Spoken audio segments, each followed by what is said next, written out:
He threw my suitcase onto the grass like it was trash and stood in the bedroom window with her wrapped in my robe, as if he wanted the whole block to see what he'd taken. The suitcase hit the lawn with a dull, final thud that felt louder than his voice. Phones came up at once. Neighbors pointing, recording, mouths open. Mrs. Patterson across the street had her curtains pulled back, Mr. Kowalski from next door was already in his yard with his phone, and someone I barely knew, Jenny Morrison, was filming from the driveway with a look I still can't place. Pity, outrage, both.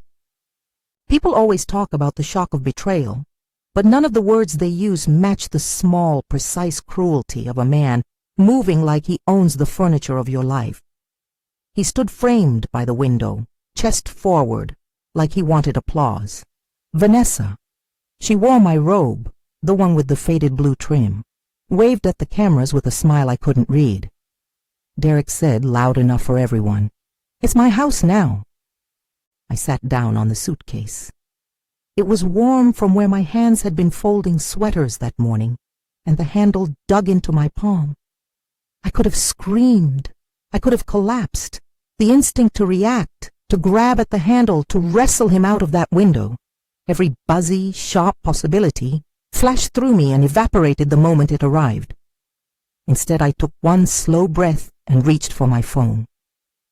There are moments when your life shivers, and a single choice will determine whether the rest of the day is a story of collapse or a story of something else.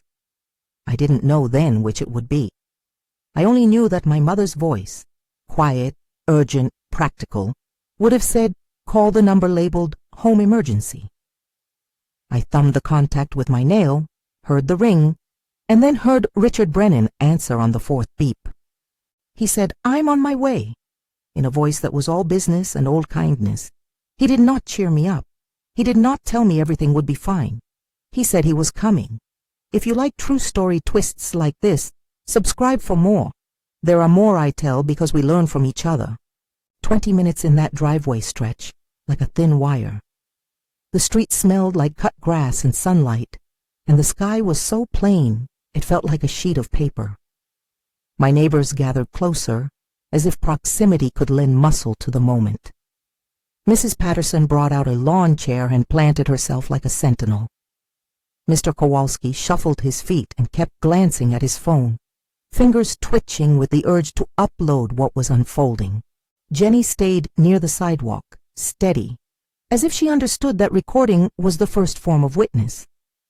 The people who gathered became the frame for what Derek wanted to make public. He had chosen the front lawn for the spectacle. A front yard is a place you live openly. They couldn't make this hidden. He wanted the humiliation to be broadcast. He wanted me to be small and absurd in the center of the gossip his life was about to become. So I sat on the suitcase and let him do it.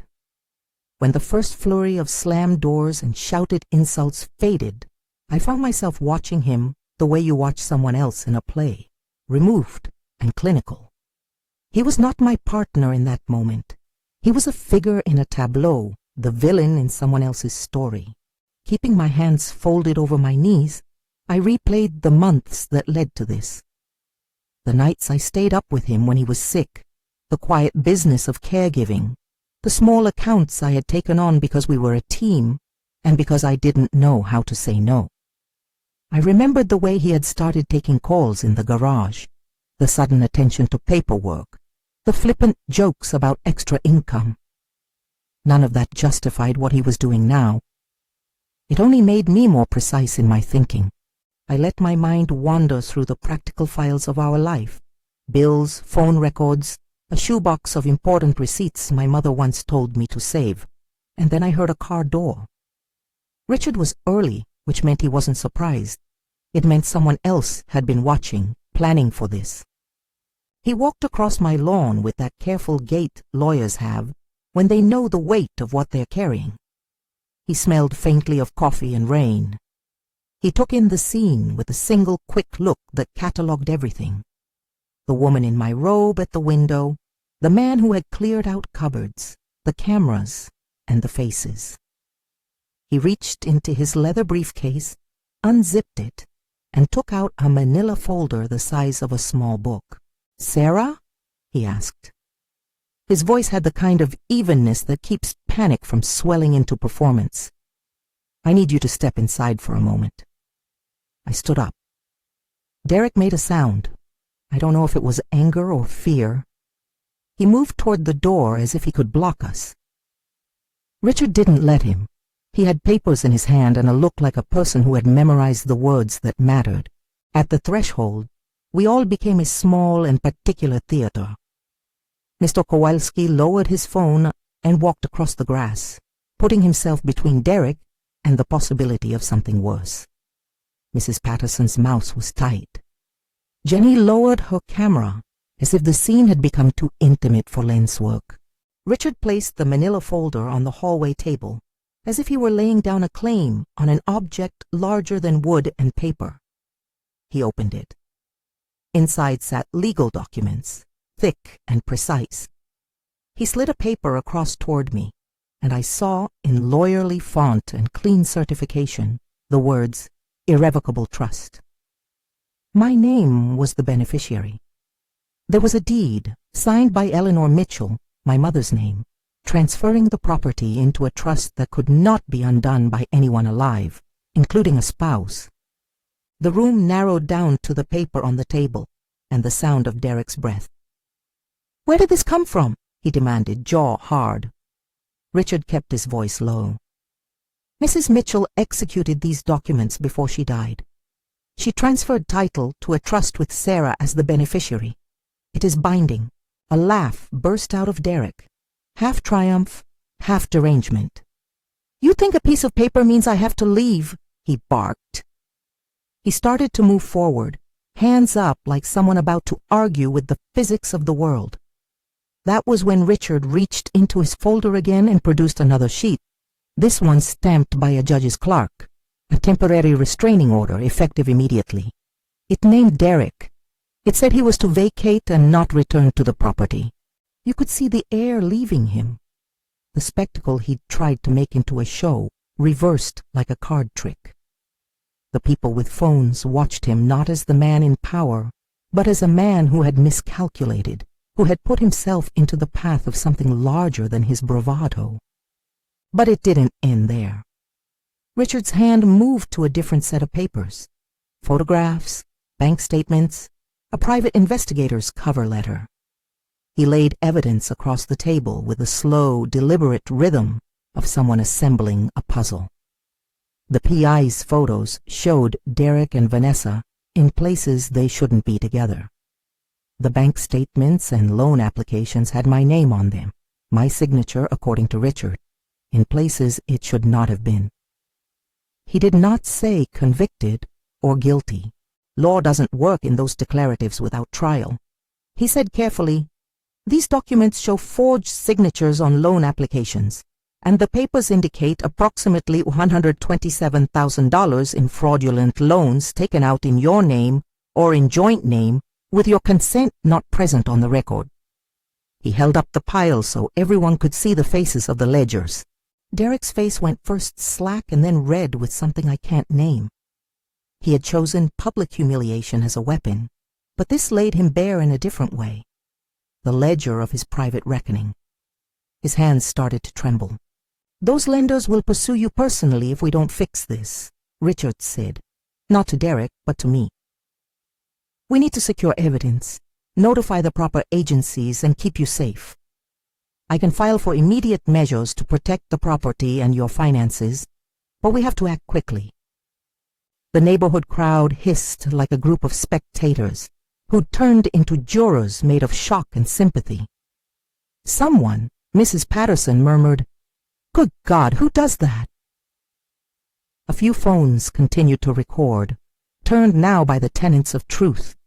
Where there is a camera, there is record. I sat down again, legs suddenly weak.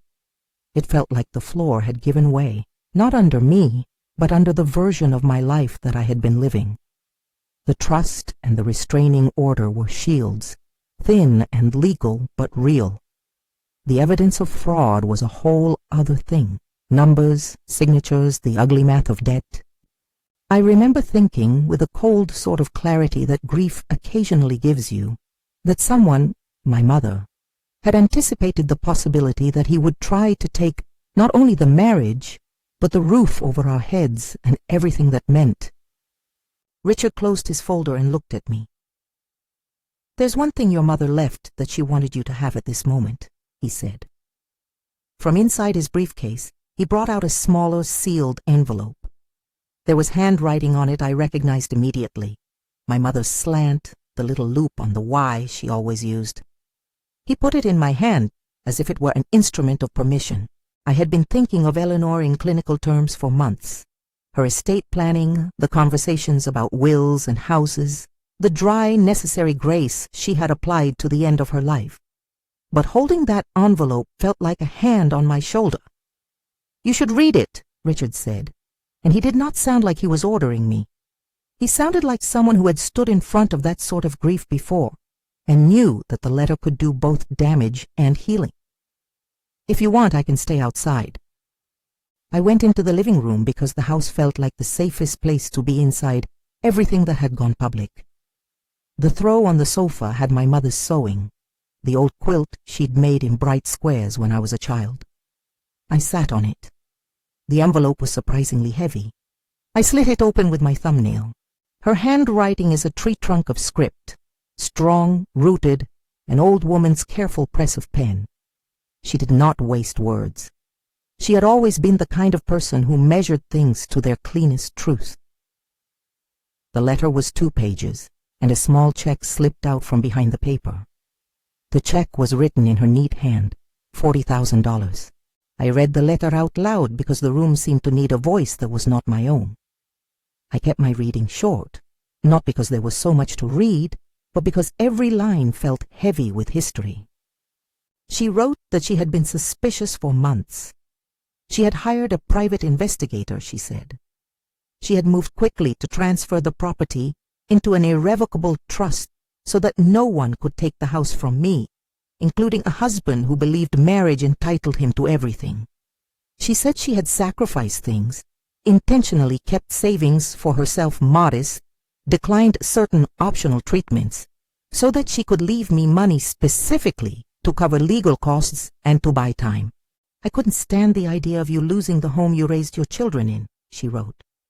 "If he thinks he can move a stranger into our house and make you beg, he hasn't met our family." I could feel the breath leave me in a place I didn't know how to refill. The check slipped from my fingers and fluttered like a bird against the fabric of the quilt. The number on it was not obscene. It wasn't meant to make us rich. $40,000 read like a lifeline.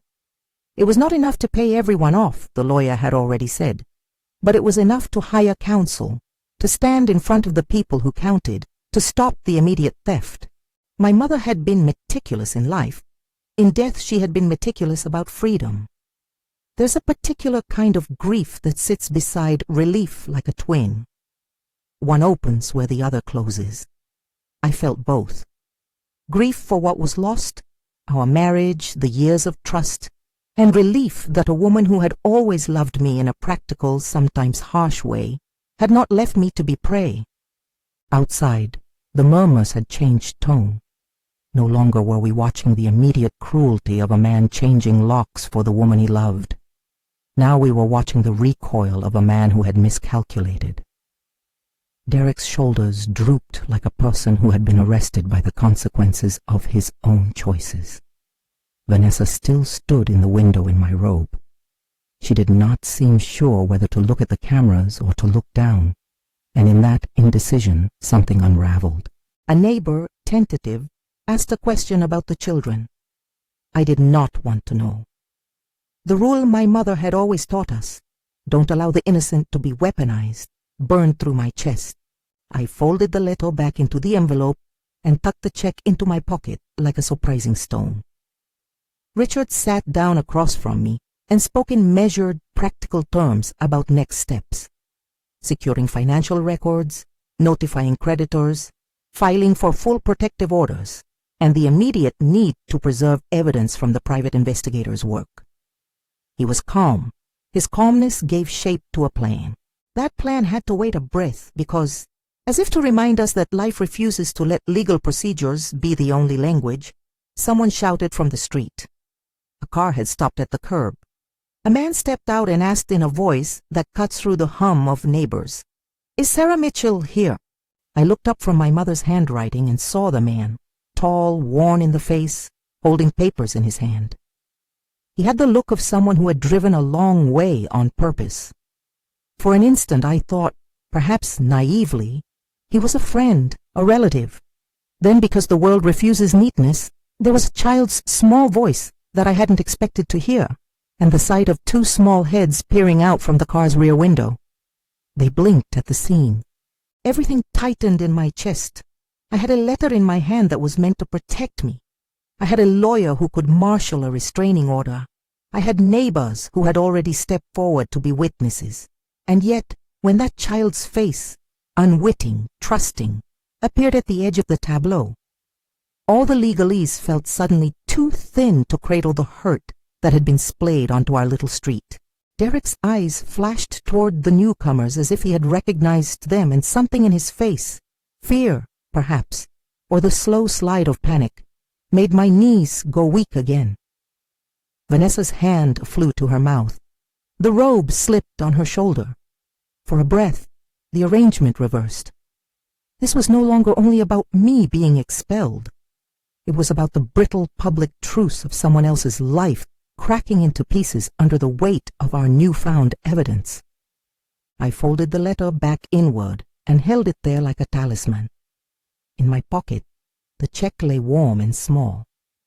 There is a moment in any upheaval where you realize that your next action will be watched, recorded, used.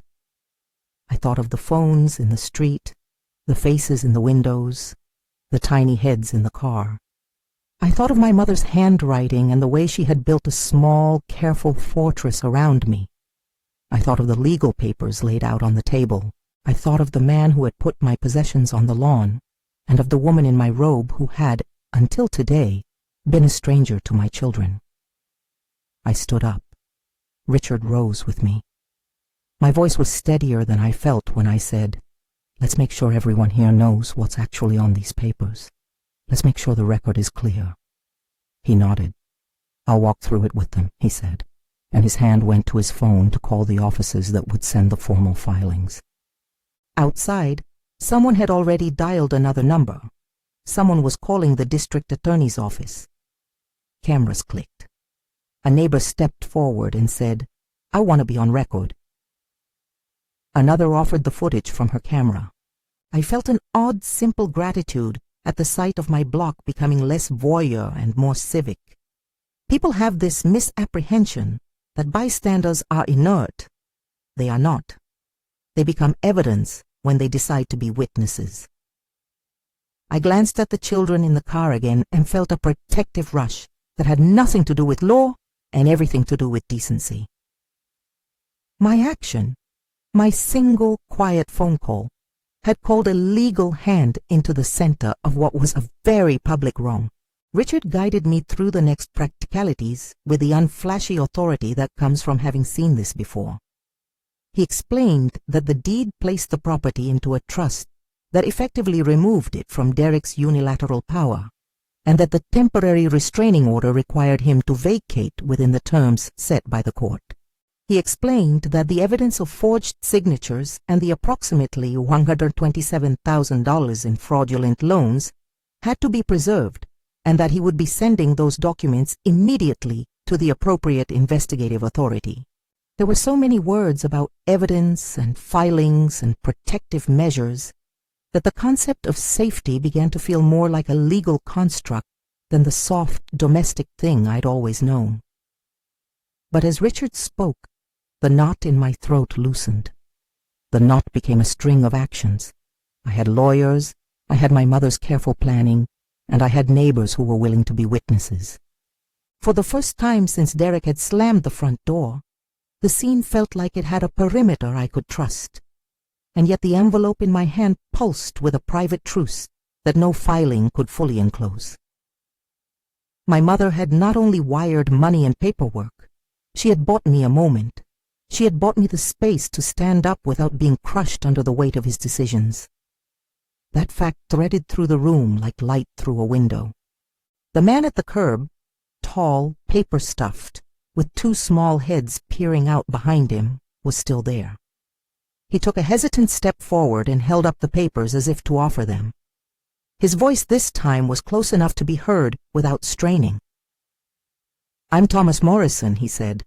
"Those are my children's faces in the back seat." The world seemed to tilt in an odd way at that name, a new syllable falling into our story that didn't match the script I'd thought I was following. I looked at Derek. He looked at Thomas. Vanessa's hand tightened on the robe, and for the first time the show she'd mounted, her composure, the boldness of her pose in my robe, began to fissure. The presence of those children turned this from a private betrayal into something more complicated, a public unraveling that involved other lives. "Come in," I found myself saying, though I didn't know what I was asking him to enter. It felt like a doorway into something I couldn't yet name. Accountability, perhaps. Witness, perhaps. The messy, communal sorting of truth from deception, perhaps. Richard lowered his phone and began to marshal the neighbors into something like order. Mrs. Patterson moved forward and put a blanket around one of the children before they even asked. Jenny held her camera more tightly and angled her screen to include the children in the frame, as if to protect them from being erased by the spectacle. I felt both the weight of my mother's letter and the sudden, immediate presence of other people's smallness, the children, the neighbors, the quiet, watchful faces. The street had become a fragile courtroom without a judge, an audience without a script. The suitcase I'd sat on that morning lay open on the grass, clothes spilling out like a private inventory that now read like testimony. The robe in the window fluttered against the glass and looked suddenly absurd, like a costume left half on for the camera. There are endings and there are thresholds. Standing in my living room with my mother's handwriting in my hand, surrounded by legal papers and neighbors who had chosen to witness, I felt both the exhaustion of one chapter closing and the brittle, strange hope of another beginning. The letter had done something inside me I could not articulate yet. It had turned public humiliation backwards. The man who had tried to make me small had misread the margin notes my mother had left on the ledger of our lives. I slid the $40,000 check back into the envelope, then into my pocket, and felt the weight of it like a small, warm stone. There was a sound outside, a child's laugh, nervous and bright, and then someone said sharply, "We should call the DA." Richard's phone lit up. The neighbors clustered. I breathed, tasting the concrete tang of dust and grass and paper. Someone offered me a glass of water. I accepted. The world spun a little slower now, not because it had calmed, but because the pieces had shifted into a new arrangement that demanded to be sorted. Papers to file, banks to contact, kids to shield, a house to reclaim. For a long time, I sat on the couch with the letter folded like a map in my hand. My mother's handwriting felt like a compass. She had not been able to save everything. None of us can assume that from the things the living leave behind, but she had built a wall strong enough to stop someone from simply walking in and claiming my life as his. That more than anything steadied me. Outside, the man with the children continued to stand by the curb, papers clutched in his hand. The robe in the window fluttered one last time before the glass closed, and a hand obscured the view. Phones recorded. Neighbors exchanged looks of guarded triumph and sorrow. We had not reached an ending. The legal work had only begun. The questions of custody and deceit, and the exact arc of Derek's financial dealings remained to be unraveled. But one thing was now indisputable. A woman had changed the locks on the future by planning in the present, and she had left me, in a small envelope, the means to stand up and speak. I folded the letter and tucked it into the pocket of my cardigan. I stood. I walked to the front door and put my hand on the knob, feeling the curve of the wood, the coolness of the brass. Outside, cameras recorded our faces. Inside, a stack of papers waited to be sorted, and a man named Thomas waited on the curb with two children in the back seat, who had no say in the script he'd been forced into. Whatever came next, it wouldn't be just the story of a man changing the locks for his mistress. It would be the story of what happens when the people who love you plan better than the people who betray you. It would be the story of a mother who, in death, refused to leave her daughter exposed. The door opened on the street and the recorded world beyond it. The afternoon air rolled in with the smell of lawn and exhaust. I stepped forward. The front door opened onto a scene that felt both ordinary and impossible. A man with a paper-stuffed folder, two small heads peering from the back seat of a car, and the abrupt new knowledge that the woman in my robe had a life outside the one she'd staged on my lawn. Thomas Morrison stepped up the walk slowly, like a man who had rehearsed this moment in his head until the edges were blunt. He held his papers in both hands, fingers knuckled white around them. He introduced himself without ceremony. "Sarah Mitchell," he said. "My name is Thomas Morrison. Those are my children in the car. I need to speak with you." The way he said it, direct, tired, careful, cut through whatever fog of protection the day had offered me. I noticed then, in a quieter register, how the children watched from the car, curious, not understanding, their expressions held like small ornaments in someone's hand. The sight of them tightened something behind my ribs that had nothing to do with law and everything to do with decency. Thomas had more than his own face in his hands. He unfolded a packet and showed a line of documents. Marriage certificate, a recent filing for divorce, and a custody notice with his name typed on it. He did not shout. He did not fling them. He laid them gently on my hallway table and let them speak. Vanessa's composure, which had been a performance up until then, broke on the word children. She paled. Her mouth opened and closed like someone searching for oxygen. Derek, who had been trying to reclaim the narrative on the porch, went quiet as the world rotated on a new axis.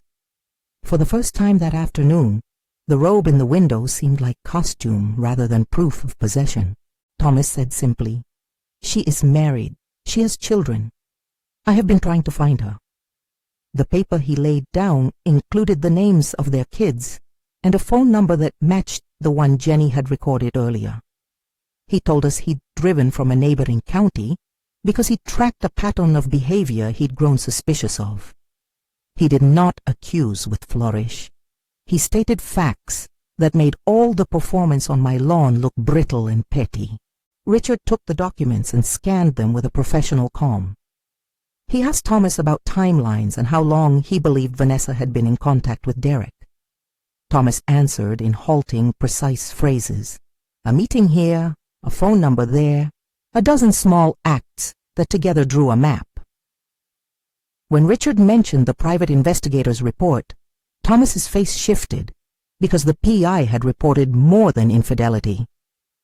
The investigator had documented aliases, a trail of short, intense relationships, and transactions where women presented themselves under different names in association with men who later claimed financial impropriety.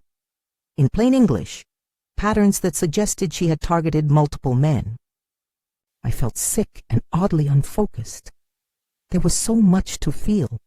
Betrayal, but also a new and sharp anger, not at the woman in the robe, so much as at the way other people had been drawn into a drama that was not theirs to shoulder. Thomas kept glancing at his children in the car, and each look softened him into a protectiveness I admired and feared. He was not a villain. He was a father discovering a private domestic eruption had spilled and threatened his home. Neighbors rearranged themselves into a loose perimeter. Mrs. Patterson wrapped a cardigan around herself like armor, and kept one eye on Derek as if he were an animal she might have to humanely restrain. Mr. Kowalski muttered into his phone. Jenny angled her camera, not with the showman's hunger now, but as someone preserving facts for a later day when statements and timestamps might be everything. Someone called the police, the number going into someone's dialer like a prayer. Officers arrived within the hour. They did what officers do in these moments, took statements, documented where things were, and formally served the temporary restraining order. That service, simple, procedural, felt enormous when it landed against Derek's chest. The legal language folded around him like a notice. Vacate, do not contact, do not return. I never thought the word vacate would carry such relief. He tried to argue with the officers. He tried to argue about the house, about what marriage meant, about the sensibility of a piece of paper. It was the same sound I'd heard before from him, small, defiant, self-righteous, but it was muffled now. The police took a statement from Thomas and from me. They photographed the lawn, the open suitcase, the robe still draped across the bedroom window. They noted the names and numbers of witnesses, Mrs. Patterson, Mr. Kowalski, Jenny. They took the manila folder from Richard as an exhibit of sorts, though Richard retained copies. Someone from the DA's office had already been called. Richard said they would follow up because of the potential fraud and the financial claims. All of this unfolded with the cold mechanical efficiency of law. And in that same hour, the other machinery of consequence switched on. Creditors were written to. The private investigators' files were catalogued. Richard began to call Lindos to alert them that signatures were being contested and that I had counsel. He chose his words carefully. These documents show forged signatures, and there appear to be approximately $127,000 in fraudulent loans. And then he moved to the thing that would take time: preservation, paperwork, forensic verification. The phrase, "Lenders may pursue you personally if we don't fix this," landed like a warning, not aimed to terrorize but to steer immediate action. Derek's posture collapsed a little. He had staged a spectacle and found himself caught in the net of consequences he had not measured. At one point he sank to the top step, as if the air had been stripped from him. He was not dramatic in defeat. He was small and thin with the strain of fear. Vanessa stood frozen at the window, suddenly mute. Thomas took one step closer to the house where his paperwork lay, and did what any decent man would. He asked about his children's safety. I answered with a firmness I did not entirely feel. "They are safe here. We will make sure they are safe." The sentence felt like a promise that was both plausible and fragile. Mrs. Patterson, who had watched many a neighborhood drama over the years, handed one of the children a juice box and smiled in a way that had the bones of a blessing. Later, when I tried to replay the tableau, what stayed with me was an image not of humiliation, but of people stepping into their civic roles.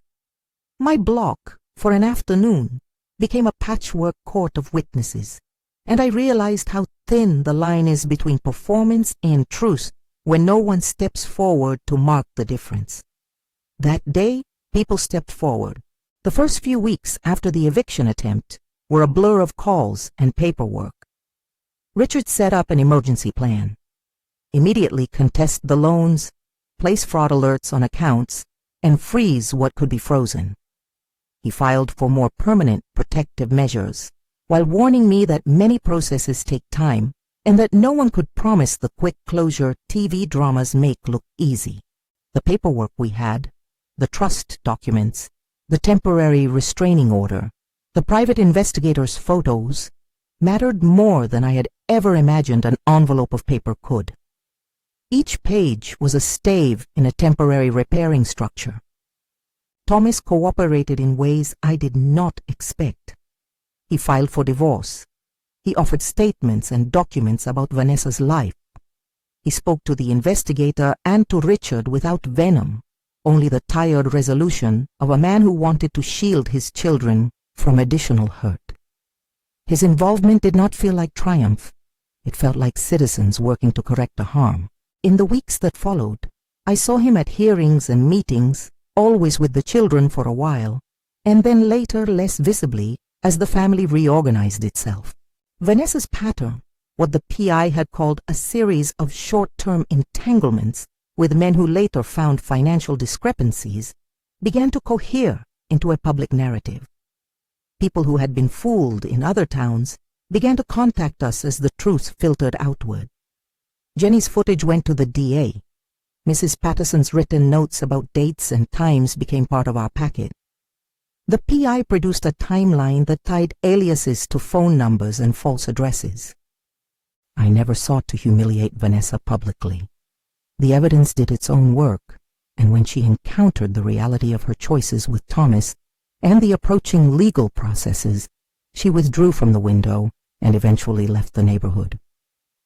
I have no desire to gloat about her leaving. The small children deserve privacy.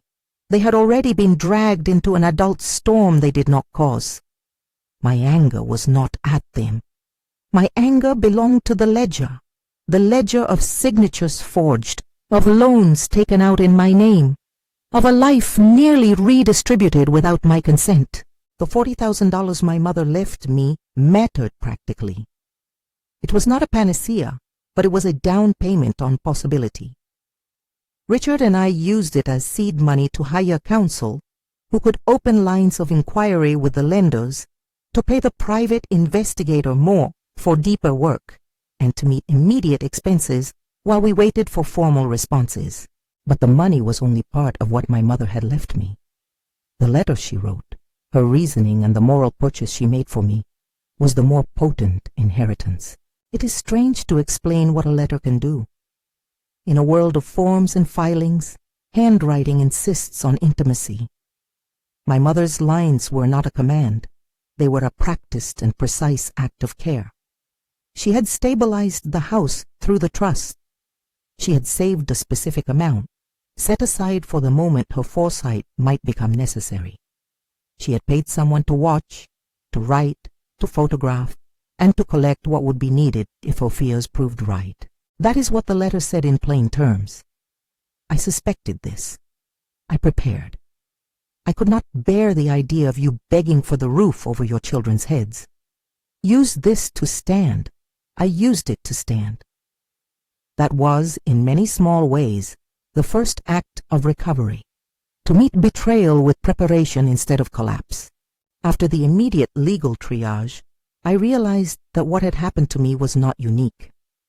Women in our town, women everywhere, carry a quiet catalog of vulnerabilities that can be exploited. Friends began to call, women I had known casually, women who had seen one another at PTA meetings, women who had never spoken of financial fear. Their stories were varied but familiar.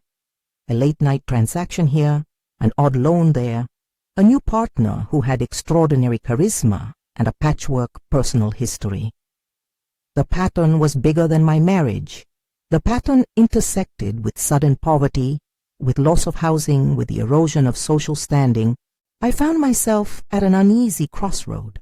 I could retreat, stitch up the hole in my life as best I could, and try to erase the day the lawn became a courthouse. Or I could lean into the fact that my mother had given me not just money, but permission to act, to use what she left to shield not only my family, but others who might be walking towards the same cliff. I chose the latter. I called a meeting in my living room, the same room where I had read my mother's letter. It started small. 3 women, then 6, then a dozen. They came with coffee, with tired faces, with stories that never failed to knot my chest. Some needed legal advice. Some needed a place to sleep for a night. Some needed help with bank statements and identity theft claims. We started by pooling what we could.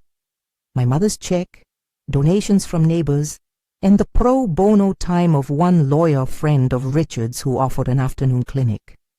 We printed flyers and put them on the community board at the grocery store. We used Jenny's footage not for spectacle, but as a teaching tool about documenting harassment and recording evidence. We named the group the Second Chapter Society because it felt good to say aloud that life continues after a rupture, and because my mother used to say, over and over, "You are always on Chapter 2 when you learn better." The society became an ad hoc hub, legal clinics on a Saturday, financial literacy workshops on another, and a small fund, seeded by the check and augmented by neighbors, that could temporarily house someone or pay for an emergency lawyer. Our first formal meeting took place in the dining room. I remember the circle of chairs, the plain coffee, the way the sunlight pooled on the table. We invited a social worker who helped women navigate shelters and custody questions. We invited a financial counselor to explain fraud alerts and credit freezes. Richard came and explained in patient terms what a temporary protective order does and does not do, and what steps one should take when evidence suggests forgery. Those meetings became, incredibly, a place of repair. Women brought laptops and permission slips, bank statements and shoes they could not return.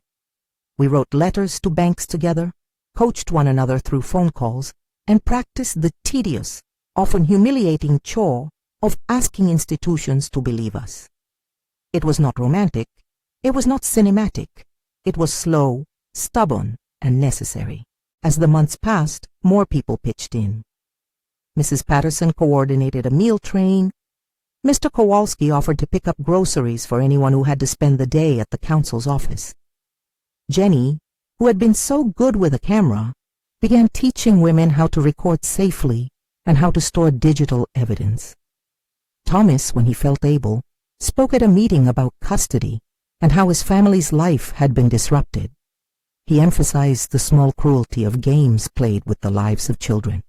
He did not seek to humiliate Vanessa. He wanted to offer a practical example of how to keep kids out of public spectacle. His children were protected and seldom present. They came once for a Thanksgiving where laughter felt like permission. There were practical victories. Some lenders agreed to freeze accounts while investigations proceeded. Some loans were disputed and reevaluated. And there were bureaucratic battlegrounds, long waits on the phone, required paperwork that felt intentionally designed to exhaust anyone who had less than a full-time advocate. The $40,000 was spent judiciously on counsel to prevent immediate dispossession, on paying the investigator to compile a formal report, on small emergency needs for women who had been turned out of their homes. It did not solve everything, but it created breathing room where there had been none. Derek's involvement with institutions began to complicate his life. The paperwork showed up at his door. The private investigator's photos made contact more awkward. I do not say he was brought to justice in any neat, cinematic way. Legal processes are not neat. What I can say is that the spotlight on his actions made it harder for him to keep the story tidy in his favor. He faced consequences that looked like exposure, creditors contacting him, the legal risk that someone would prove signatures forged, and the social consequences of living in neighborhood gossip. People on our block would not offer him the same blind allegiance he had once assumed. That in itself was not vindication, but rather the slow social unraveling that follows when evidence accumulates. There were nights in that year when I sat on my porch and read my mother's letter again. The lines seemed to age and change each time I read them. Initially, they had been a shield. Later, they became a roadmap. She had written not only of distrust, but of a particular moral calculus. Sometimes practical love requires being unromantic. There was relief threaded across that unlovely truth. There was also sadness. My grief for the marriage lingered. I had loved someone and had been deceived. That remained true even as the woman who had been the agent of betrayal was unmasked. One of the oddest, most tender developments of the year was a slow, careful friendship that grew between me and a man named David. He was not a prince by any measure. He worked at the hardware store and repaired other people's leaky houses for a living, but he had a steadiness I had not expected to find so soon. We met because he came to one of the Second Chapter Society meetings. He volunteered to build shelves for our small office and stayed after to help with cups of coffee and folding pamphlets. He never showed up with grand gestures or sweeping declarations. He showed up with a toolbox and a practical kindness. Our relationship did not rush. It crept along like a plant toward light, slow, careful, tentative. He understood boundaries without being aloof. He listened without presuming to be a savior. I was careful not to fold the story of what had happened to me into the narrative of being saved by another man. My mother had bought me a moment to stand. David provided a partner for the long haul that was quietly reciprocal. He met my kids once at a community picnic months into our friendship, and he did what good, decent people do around children. He read a book and asked about homework. Their tentative acceptance of him felt like a small, honest blessing rather than a coronation. There were darker patches. At times I was exhausted by cross-examinations. Bank investigators who wanted to know my passwords, lawyers who needed copies of emails, and the small, humiliating requests for proof that I had been me. I became adept at producing receipts and at describing signature quirks. I learned the names of institutions that can be coaxed into cooperation and the ones that respond with bureaucracy. I learned to lean into the slow pace of legal redress without mistaking it for moral closure. But the house, my house, stayed steady. People asked if I wanted to sell it after everything that had happened. The question always felt premature to me. My mother had rooted that place with her body and her will. She had given me a legal language that asserted the house belonged to me by a design she thought necessary. I honored that by living in it and by making it a place that offered help instead of shame. The quilt with its bright squares hung on the back of the sofa. My mother's handwriting, copied and laminated, had a place near my front door so volunteers and friends could see the sentence that had guided me. Plan for the life you hope to have, not the stories you fear. Months blurred into a new rhythm. The second chapter. Society grew. We found volunteers, an accountant who taught a class on budgeting for women who had suddenly become primary breadwinners, a retired paralegal who specialized in wills and trusts and helped others set up protections. We found donors, neighbors who had watched that afternoon unfold and felt implicated in a collective responsibility to act. We created a small emergency fund with clear rules, a volunteer roster, and a partnership with a local legal clinic that offered sliding scale representation. None of this was glamorous. It was gritty, administrative work that often felt more like plumbing than heroism.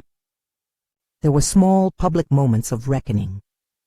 The local paper ran a piece, sensibly, without sensationalism, about predatory behavior in our area, and used the PI's anonymized findings as a warning. Vanessa's name appeared in the article only as an example of a pattern. The paper took care to protect the identities of minors. That piece led to other women coming forward, and in turn, it prompted the DA's office to open an inquiry into a series of complaints involving documents and disputed loans. Inquiry is a small word for something that can take months to breathe, but it marks a step in the difficult arc of accountability. I never assumed that inquiry meant conviction. I knew better. I only knew that when institutions turn their gaze toward irregularities, things shift. There were small, luminous moments, too. One morning, a woman named Melissa, who had once come to us after being turned out of her apartment, brought us a pie and sat down to tell her story. Through cracking voice and half laughter, she said, "I thought I was invisible." She hugged me then and told me that because we had helped her access temporary housing and a lawyer referral, she had regained custody of her youngest so she could care for her without being chased for debt collectors. Those are the moments that made the late nights worth it. They were also the moments that filled the house with a clumsy, practical kind of joy. Thanksgiving came that first year after the storm. I had planned it carefully, not as a performance of return to normalcy, but as a gathering for the people who had made the block into a community. We invited everyone who had stood in that driveway and more. Neighbors who had not been present that day, but who had shown kindness in other forms, women from the society, and a small, curated list of friends. Thomas and his children came. David came and stood by the kitchen doorway, with a plate of roasted carrots and a smile that had learned to be steady. Someone made pumpkin pie. Someone else brought a casserole. We set a place for my mother's chair, and for a long time I kept her letter close at hand. Midway through the meal, when the clatter subsided, I stood and read a short passage from the letter, not because it absolved the past, but because it tied the room together in a single moral logic. I read the part where she explained why she'd chosen to keep her savings modest in some ways, so she could leave me practical assistance in another. People listened. Some understood before they heard it. Others felt the tightness in their chests loosen. That afternoon felt like a reclamation. The house had a voice again, and it was not a shrill one, but a voice that said, "We have been harmed. We will repair what we can. We will create space for others." The second chapter. Society grew more formal over time.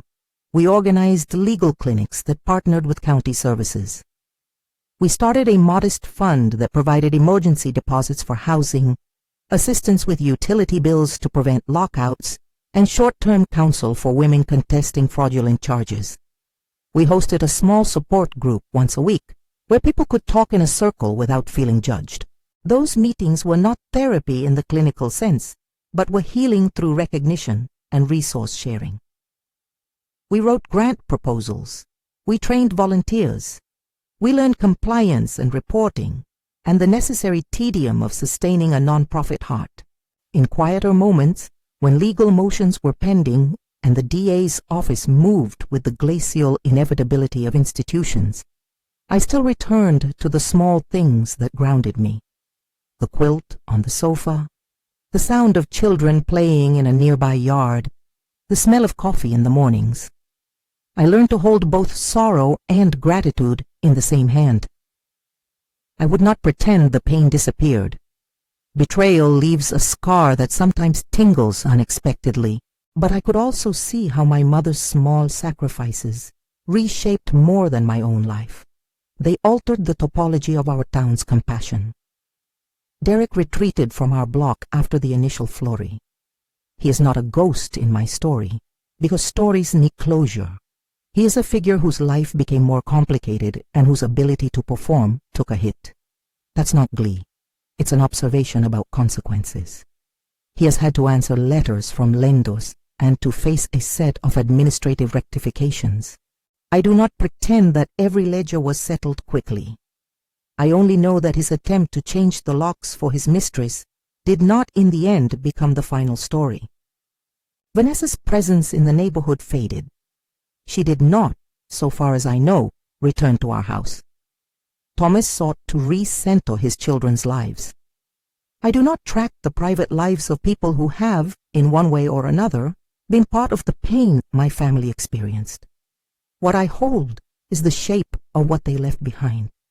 A lesson in the necessity of planning, a stack of documents that mattered, and the moral obligation to use whatever advantage one inherits in order to guard the vulnerable. Sometimes people ask me what saved me. They mean, understandably, either legally or emotionally. I answer with the same two things: preparation and witness. My mother prepared, my neighbors witnessed, both together. An improbable combination of private foresight and public solidarity created the space for me to act without collapsing. There were rituals I adopted to remind myself of the work ahead. I hung my mother's letter on the kitchen wall in a simple frame where the light hits it in the afternoons. The line that most resonated over time was not, "I suspect he will take from you," but the part where she insisted on preserving dignity. "Leave the world better than you found it," she wrote in her clipped way. I took it as a charge, not merely to recover what had been taken, but to create structures that made it harder for the next person to be prey. We continued to answer calls from women who needed help. We lectured at a community center about how to document suspicious behavior. We taught people that recording is not voyeurism when used responsibly. It's evidence. We spoke with the DA's office and with local banks about systems that might flag improbable behavior more quickly. We advocated for educational programming in high schools, about financial independence so that teenagers would learn to protect their names. Each small initiative felt like a pebble dropped in a pond, circles expanding outward. A year after that afternoon on the lawn, I stood in the doorway of my house with David beside me. He had fixed a broken fence post and had painted a child's swing in bright blue for the kids next door. The house looked the same in some ways. The same zinc mailbox, the same warped porch step from which I had once watched Derek fling my suitcase, but different in others. The threshold felt less like the edge of something to be defended and more like a place of hospitality. I had one last meeting before Thanksgiving began that year. The Second Chapter Society had scheduled a community fair, information booths, counseling sign-ups, and a bake sale to raise funds. I moved through the event like someone who was both participant and steward. I watched a woman sign up for a pro bono consult and feel, through her slight slackening of the shoulders, a relief as real and immediate as any medicine. A man approached and asked how he could volunteer.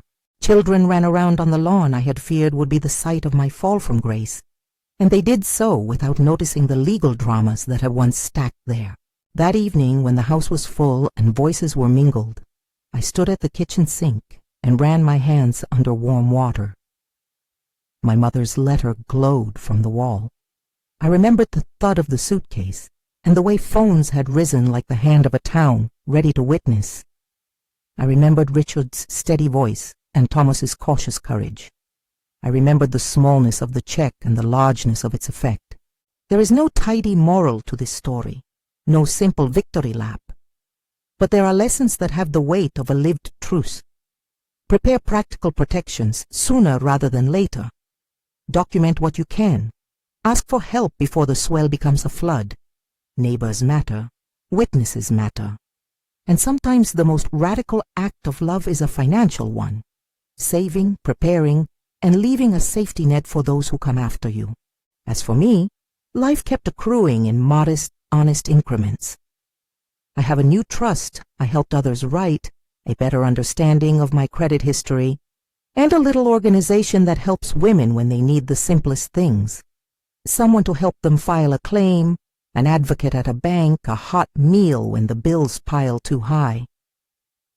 David and I take our time. We go to the hardware store on slow afternoons and talk about paint. I still read my mother's letters sometimes, and each time it reads differently. Her handwriting feels like a tether and a compass both. If this story has mattered to you, there are a couple of things that might help someone else. Consider talking to your parents about basic estate planning. Keep important documents in a place someone you trust can access in an emergency, and document unusual financial activity as soon as you notice it. And if you'd like to hear more stories like this, accounts of ordinary people who turned crisis into community, there are more on this channel and resources linked in the description below. The house still remembers. The quilt on my sofa keeps its bright squares, and the brass of the front door has a warmed patina from all the hands that have opened it since that day. My mother's letter hangs where I can see it when I answer the phone and when I walk to the mailbox. It reminds me that love can be practical as well as tender, that preparation is a form of protection, and that sometimes the most radical thing we can do for one another is to leave a plan when we go. He changed the locks for his mistress, expecting a finality that would erase the past. He did not count on a quiet woman who had planned ahead and on a neighborhood that decided to be witnesses.